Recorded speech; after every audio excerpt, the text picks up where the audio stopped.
بعد أن عاش في المكسيك لسنوات، عاد كارلوس إلى لوس أنجلوس لتحقيق حلمه بأن يصبح ممثلاً. كان تعطشه للشهرة قوياً لدرجة أنه في الحافلة حلم أن ركاب الحافلة يطلبون توقيعه. هذا ما نسميه الوهم. مقتنعاً بأن والده بيبي يتمتع بعلاقات جيدة مع الشخصيات المهمة في الصناعة من خلال عمله، قرر كارلوس أن يطلب منه المساعدة.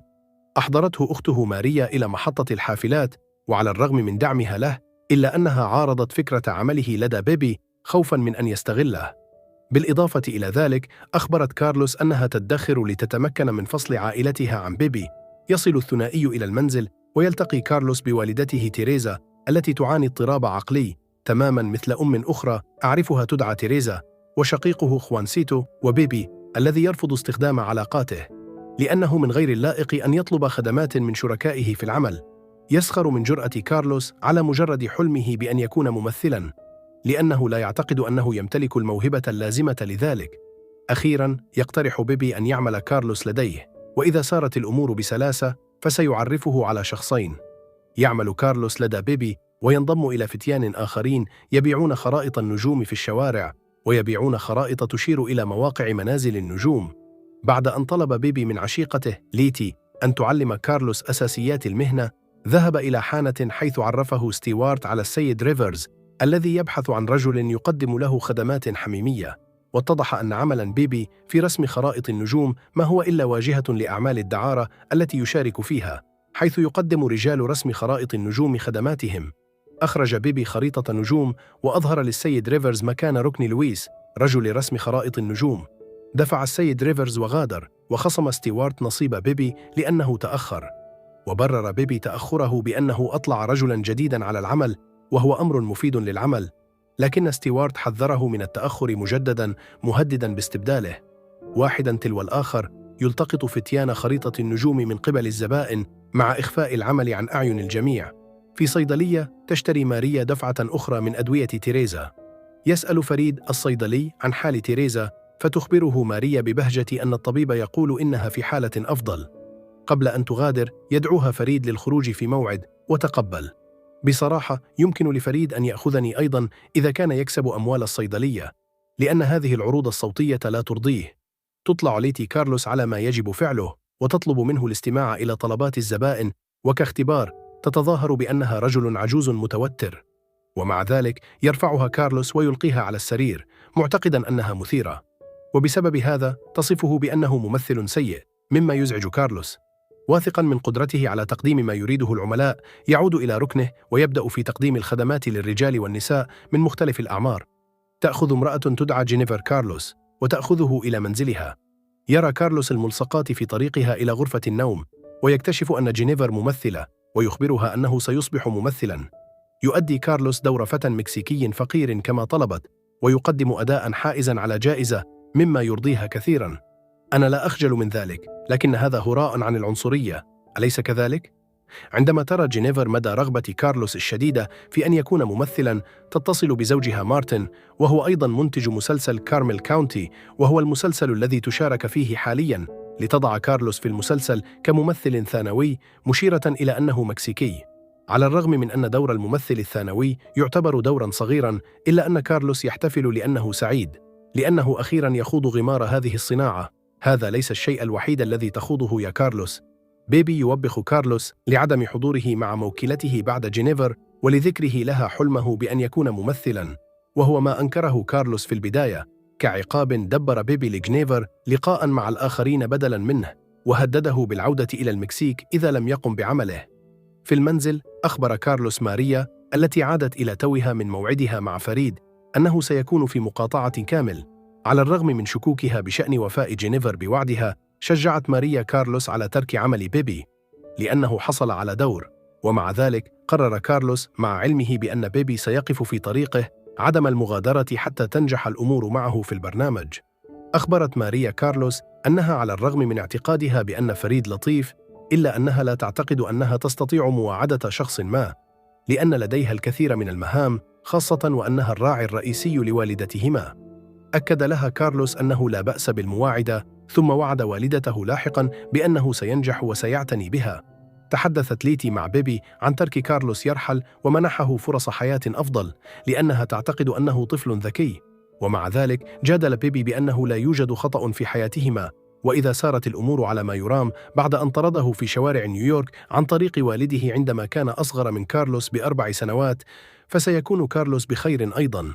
على الرغم من أن بيبي أخبرها أنه لا يستطيع رؤيتها من الآن فصاعدا، إلا أن جينيفر تزور كارلوس وتصر على رؤيته، مما يجعله يتخلى عن زبائن آخرين. يستسلم كارلوس متحديا أوامر بيبي. في هذه الأثناء يمنع ستيوارت بيبي من دخول الحانة لتأخره مجددا. يبدأ مارتن علاقة حميمة مع جينيفر، لكنها ترفض وتغادر لاصطحاب كارلوس. في السرير يتلو كارلوس مقتطفا من طائر الشباب الحلو، وبعد ذلك تخبره جينيفر أن التمثيل ربما يكون مناسبا له حقا. تتصل بالكتاب لتطلب منهم إعطاء كارلوس سطورا، وبعد مناقشة مارتن يمنح الكتاب كارلوس قصة مهاجر غير شرعي. الحياة تقلد الفن. ماريا تثق بفريد بشأن مخاوفها بشأن عائلتها، ويؤكد لها فريد أنه يقبلها على الرغم من مشاكلهما. في خضم محادثة كارلوس مع عميل أرسله بيبي، قاطعته جينيفر واصطحبته إلى الاستوديو لأن نصه جاهز، مما أجبره على التخلي عن العميل. هذا تصرف جنوني. في الاستوديو التقى كارلوس بالكتاب ولوسي التي سألته عما إذا كان كارلوس قد قدم عروضا أو إنتاجات أخرى من قبل.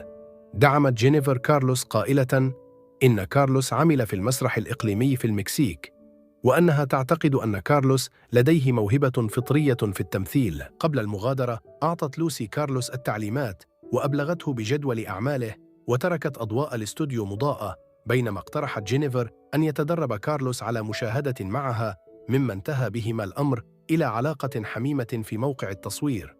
يا لها من مشاهد مثيرة. يصل مارتن إلى الاستوديو ويجد جينيفر تداعب ذراع كارلوس بحنان. تعرف جينيفر كارلوس على مارتن الذي يتمنى له حظاً سعيداً، ويعرض عليه توصيله إلى المنزل، لكن كارلوس يرفض قائلاً إنه سيستقل الحافلة.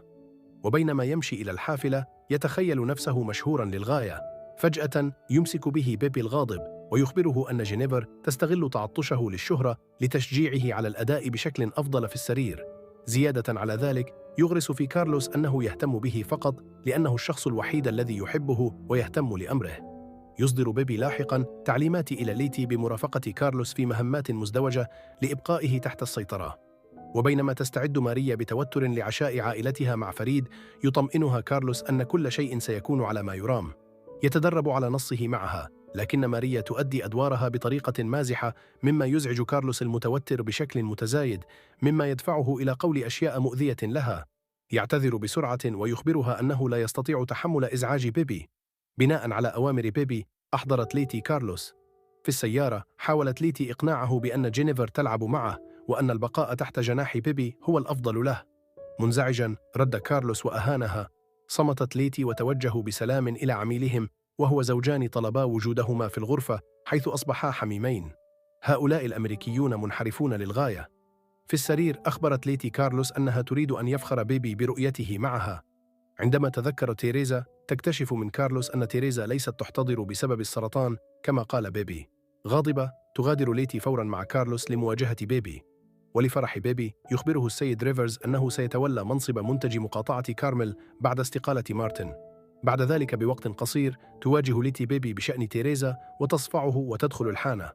يتبعها بيبي ويؤذيها جسدياً، مما يدفع ستيوارت إلى توجيه مسدس إلى بيبي لإيقافه.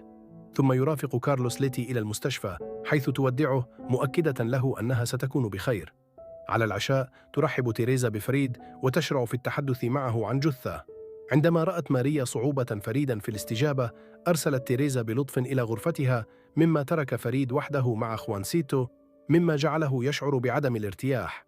وصل بيبي لاحقا إلى المنزل والتقى فريد. ولأن كارلوس ليس مع بيبي، سألت ماريا بيبي بعدوانية عن مكان كارلوس، متهمة إياه بإيذاء كارلوس، وهو ما أنكره بيبي. ثم مازح بيبي فريد لمواعدته ماريا التي ربما تكون عذراء، وبسبب هذا انزعجت ماريا وبكت، ووبخ فريد بيبي لعدم احترامه لها.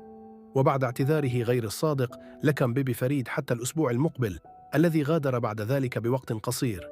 استعدت ماريا للرد عندما أصيب بيبي بنوبة غضب، لكن لحسن الحظ لم يتسبب في المزيد من الأذى لعائلته. عوضاً عن ذلك يغادر ويذهب إلى حانة ليشرب ويدخن. وبينما تتردد كلمات بيبي في ذهنه، يزور كارلوس جينيفر ليرد على اتهامات بيبي التي تنفيها. ثم تبدأ علاقة حميمة، وعندما يرفض تشرح له كيف كانت تعتني به، مما يثبت وجهة نظر بيبي. تعتذر لكارلوس ويتصالحان، وينتهي كل شيء اليوم. لذلك لا تنسوا الاشتراك في قناتنا لمشاهدة المزيد من مقاطع الفيديو. وداعاً.